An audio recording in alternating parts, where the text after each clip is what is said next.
안녕하십니까. 소설 커피를 쓴 정욱입니다. 제가 쓴 소설을 직접 읽어드리기 위해 만든 채널 북카페 라파엘 시작합니다. 제1장 아라비카와 로부스타. 오스만 제국 황제 슐레이만 그리고 커피. 커피를 한 모금 삼킨 슐레이만은 쓴맛 때문에 미간에 깊은 주름을 잡으며 생각에 잠겼다. 커피 맛이 왜 이리 쓴가? 지금 비엔나를 포위하고 있지만 넘어설 수 없는 것인가? 몇 년 전에 헝가리를 정복했으니 조금 더 서북쪽에 위치한 합스부르크의 비엔나를 정복하는 것은 당연한 일 아닌가? 그래야 판노니아 평원 전체를 차지하고 온 유럽을 점령하여 저들이 수세기 전에 일으킨 십자군 전쟁에 대한 복수를 할 수 있을 텐데 커피의 쓴맛 때문인지 생각에 집중할 수가 없구나. 1529년 10월 14일 합스부르크의 비엔나 성벽 밖 2km 지점에 위치한 오스만 제국 황제의 게르안. 슐레이만은 아버지 셀림 1세가 자신에게 선물해준 새끼 양가죽 가방에 손을 뻗었다. 가볍고 부드러운 가방 안에 부착된 주머니에서 작고 예쁜 찻잔을 꺼낸 슐레이만은 이브라임을 불렀다. 이브라임, 밖에 있는가? 잠시 들어오게. 술탄, 부르셨습니까? 이브라임, 이 사람아, 우리끼리 있을 때는 존칭을 사용하지 말라고 몇 번이나 말했는가? 자네는 내 가장 가까운 친구이자 내 여동생의 남편이니 가족이기도 해. 내가 황제로 있는 한 자네가 무슨 죄를 짓던 처형당하는 일은 없을 거야. 슐레이만, 여긴 군영이라서 미안하네. 그리고 진심으로 고맙네. 밖에 때 아닌 눈이 흩날리기 시작하는데 비엔나를 포위하고 있는 우리 병사들이 추위를 이겨낼지 모르겠어. 슐레이만이 작은 찻잔을 이브라임 눈앞에 들어보이며 말했다. 이브라임, 우선 커피를 다시 내오라고 지시해 주겠는가? 이 잔에 마시고 싶군. 자네가 최고의 도자기 장인에게 의뢰하여 제작한 후 오래전 내 생일에 선물해 줬지. 이 잔의 커피를 마셔야 좋은 생각이 떠오를 것 같네. 슐레이만, 오스만 제국의 황제인 자네는 세상 군주들에게 왕위를 나누어주는 위대한 술탄이자 이슬람 세계의 최고 지도자인 칼리프인데 하찮은 친구의 선물을 전쟁터에까지 갖고 오다니 정말 고맙네. 당장 커피를 준비하겠네. 뜨겁게 마실 수 있도록 이왕이면 이 자리에서 준비해야겠어. 이들의 조상인 투르크인들이 동북아시아와 중앙아시아에서 사용했던 이동식 주택 게르.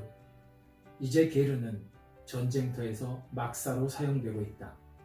그 게르안을 이리저리 오가며 생각에 잠긴 슐레이만. 35세인 그는 키가 크고 마른 체형에 눈매가 날카로웠고 운동과 무예로 단련된 근육질의 몸매였다. 그때 예니체리 부대의 젊은 장교 3명이 커피를 준비하기 위해 게르 안으로 들어오자 슐레이만은 이들에게 천천히 다가가 차례차례 포옹하며 위엄과 따뜻함이 뒤섞인 눈길을 보냈다. 당황한 장교들은 황제의 배려에 감동하며 고개를 숙였다. 이브라임, 우리 오스만 제국의 3대 황대이자 첫 번째 술탄인 무라드 1세께서 예니체리를 만드신 것은 정말 훌륭한 업적 아닌가? 오스만 제국의 본토와 정복지로부터 어린이나 소년들을 선발하여 엄격한 교육과 훈련을 통해 이렇게 훌륭한 군인들로 키워냈고 이제 15,000명에 이르는 예니체리가 모든 전투에 선봉해서 술탄과 오스만 제국을 위해 용감히 싸우지 않는가? 그렇습니다, 술탄. 데부시르메에 의해 예니체리를 양성할 수 있었습니다. 지금 이 자리에 있는 장교 3명을 비롯한 예니체리는 언제나 술탄과 오스만 제국의 영광을 위해 충성을 다할 것입니다. 이브라임이 말투를 바꾸어 대답한 후 장교들에게 말했다. 술탄께서 드실 커피를 준비하라. 장교들은 뻘겋게 달아오른 숯불 위에 모래가 담긴 판을 올렸고 큼직한 찻잔 크기의 주전자에 커피가루와 물을 붓더니 주전자를 모래 위에 놓았다. 이를 본 슐레이만이 말했다. 모래가 서서히 뜨거워지면 마찬가지로 주전자도 서서히 뜨거워지므로 커피의 맛과 향이 달아나지 않고 그대로 남게 된다. 이 방법은 우리 오스만 제국이 만들어낸 것이지 앞으로 몇백 년이 지나도 우리의 후손들은 동일한 방법으로 커피를 마실 것이다. 슐레이만이 예니체리의 장교 3명을 부드럽게 바라보며 말을 이었다. 그대들이 마실 것도 준비하라. 함께 마시도록 하자. 다음은 소설 속 해설입니다. 앵두와 유사하게 생긴 커피 체리는 과일이다. 서기 300년 무렵 호기심 많은 사람들이 빨갛게 익은 커피 체리의 과육은 물론 씨까지 먹어본 후에 잠을 쫓을 수 있고 활력이 생긴다는 것을 알게 되었을 것이다. 그 후 인류는 커피를 과일로 섭취하는 것에서 벗어나 음료로 마시는 방법으로 발전시켜왔다. 커피는 크게 2가지로 분류할 수 있다. 하나는 아프리카 동부 에티오피아의 카파가 원산지인 아라비카, 다른 하나는 아프리카 중서부 콩고가 원산지인 로부스타인데 카페인 함량은 로부스타가 아라비카보다 2~3배 많다. 커피를 전달하고 발전시키는 데에 아마도 아라비아 반도 사람들의 역할이 컸을 것이다. 처음엔 주로 기도하는 사람들과 전쟁에 나가는 군인들에게 커피를 먹게 했다. 그러나 서기 1000년 이후 아라비아 반도를 중심으로 한 이슬람 세계의 주요 도시인 메카, 카이로, 다마스쿠스, 바그다드 등에서는 일부 권력자들이 이미 커피를 마시며 일상사 및 세상 돌아가는 것에 대해 대화를 나누었다. 그리고 오늘날 커피와 어느 정도 유사하면서 지금까지 사라지지 않은 가장 오래된 제조법을 고수하는 것이 터키식 커피이며 그 중심은 이스탄불이다. 이름을 바꿔가며 이어진 이 화려한 도시에서 커피는 16세기부터 이미 중요한 기호식품으로 자리 잡게 되었고 문화교류 또는 전쟁을 통해 유럽으로 퍼져나갔다. 지금부터는 다시 소설 본문입니다. 그때 비엔나 성벽 아래 곳곳에서 땅굴이 무너지고 있었다.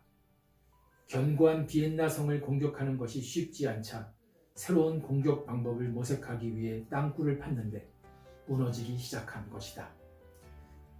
땅굴을 파고 있던 오스만 제국의 병사들 그리고 이미 완성된 땅굴 안에서 작전을 펼치고 있던 병사들이 흙더미에 깔려 비명도 제대로 지르지 못한 채 파묻히고 말았다. 주저앉은 기둥에 깔렸으면서도 흙더미 아래로 떨어지는 부하의 손을 놓지 않은 한 장교는 몹시 고통스러운 표정이었지만 눈을 부릅뜨고 있었다. 그리고 그 장교를 구하기 위해 달려든 병사들은 장교를 짓누르고 있는 기둥을 치우기 위해 안간 힘을 썼지만 계속해서 떨어지는 흙과 돌에 깔리고 넘어졌다. 몇몇은 꺼진 바닥으로 떨어졌고 이들을 구하려고 허리를 숙여 손을 뻗은 이들도 함께 떨어지고 말았다. 며칠 전 퍼부은 폭우로 땅굴의 천장과 지반이 모두 약해진 데다 비엔나 측에서 땅굴을 발견하여 기둥과 천장 일부를 파괴한 결과였다. 아직 눈이 올 시기가 아니었으나 제법 굵은 눈발이 날리고 있었다. 12만 대군으로 구성된 오스만 제국 진영에는 눈과 함께 불안감도 쌓여갔다. 네, 오늘 본문 중에서 몇 가지 생소한 단어에 대해 설명드리겠습니다. 예니체리라는 단어가 나왔죠. 예니체리는 새로운 병사 또는 정예부대라는 뜻입니다. 네, 그리고 데브시르메라는 단어가 나왔는데 데브시르메는 다른 민족이나 종교인 가운데 인재를 발탁하는 제도입니다.